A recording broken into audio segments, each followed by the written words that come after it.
Welcome to MEDMEN. My name is Pim, that's Andy, and in this episode we are going to talk about what sales teams are obsessing at when it comes to competition.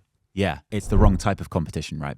As we say all the time, there are 4 types of competition. It's not just your rivals. It's not just those other vendors that are, occupying the same Gartner or Forrester quadrants as you are. It's not those other competitors that are bidding on your keywords on Google.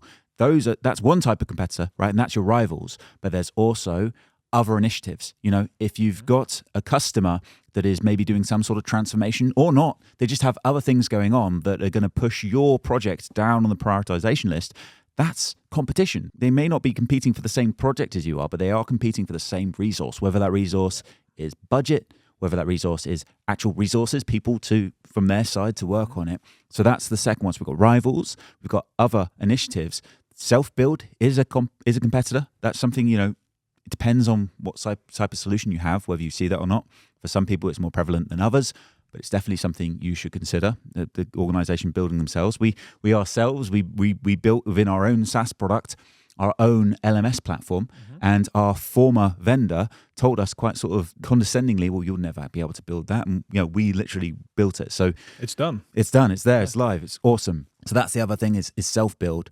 But the theme of this episode, what is it, Pim? What's that 4th type of competition? The worst one? Inertia. Like for me, that feels a little bit like that's like a real killer, isn't it? It's doing nothing, right? It's the customer status quo. They stay the same. They engage you. You go through the motions, and they say, nah. Yeah. Inertia, like doing nothing, inaction. That's the kind of thing that if you put it like this, every deal has 2 winners. Yes. The actual winner, the one that gets out of it the quickest so that they can deploy their resources elsewhere. Yeah. It kind of doesn't apply if like inertia is the real competitor for you. Yeah. Right? Because it almost feels like a race that doesn't end. Yeah. Like you're participating in this race and it's not like, came in second, race is over. But to a degree, it feels like you never finished. You never got to the finish line, yeah. Or it's still going on. Like I've seen scenarios in which like teams held on to deals that keep on slipping from one quarter to the next one. Yeah. And like what typically is it? It's like it's inertia. It's inaction on the customer's part. Yeah. It really does. If you lose a deal to inertia, it really comes down to qualification. You've missed something. You've misqualified something. It could be the case, as is often the case, that you have found pain, but that pain isn't implicated enough. You haven't implicated the pain so much so that the customer feels like I absolutely have to solve this. And so they're just like, no, we can get by without it. We know that, typically organizations are a bit risk averse. So if there's an opportunity to stay the same and be okay, they will. And it's our job in the sales industry to get beyond that, to really get into the implications so that we get far beyond the opportunity to just do nothing. Yeah, if there isn't a clear picture of the world with your solution, not only like what it solves for on a surface level, but really like what is the indication of the impact that our solution is going to make and the good things that come from that, then you're putting your deal at risk of inertia, right? And this can have like a couple of different reasons from a qualification perspective, as you say.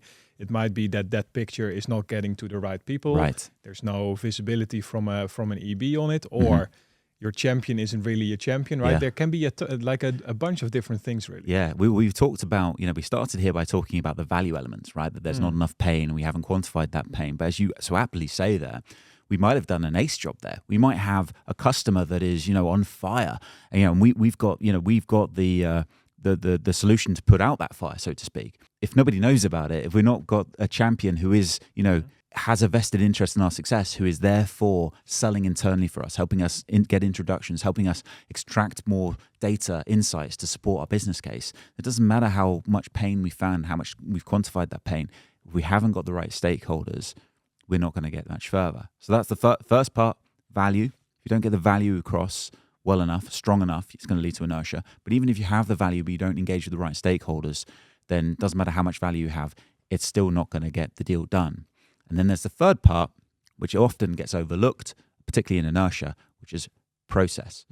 If you've got tons of pain, you've engaged with every stakeholder you need to, you've done a brilliant job, but no matter what happens, your solution is not going to be the top of the priorities list, the deal's not going to get done. It is going to lead to inertia. It is going to slip.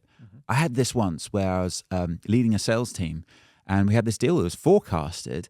And as we started to get into like, what's the process here? Where are we at? We were selling a solution that had to come after something else being done. It had to come after. It was an e-commerce. We sold into e-commerce, and they were re-platforming.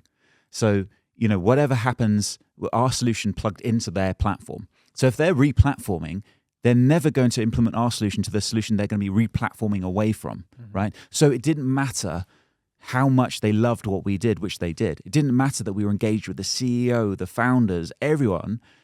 We were never going to get that deal done until they had re-platformed. But the salesperson hadn't kind of brought that factor to the team. So it slipped, and it fell off the priorities list. The business shifted, the founders left, and it all fell apart. And it probably could have been saved, if nothing else, saved us a lot of time if we had looked at those three elements together. Value, yes, check. Stakeholders, check. Nowhere near the process. So it's really important. I think there's an alternative to your scenario there as well that I've seen happen, where the process element specifically wasn't considered. And then what would happen is like, okay, we get to, vendor of choice, so to say. So we should start to worry about like paper process, for example.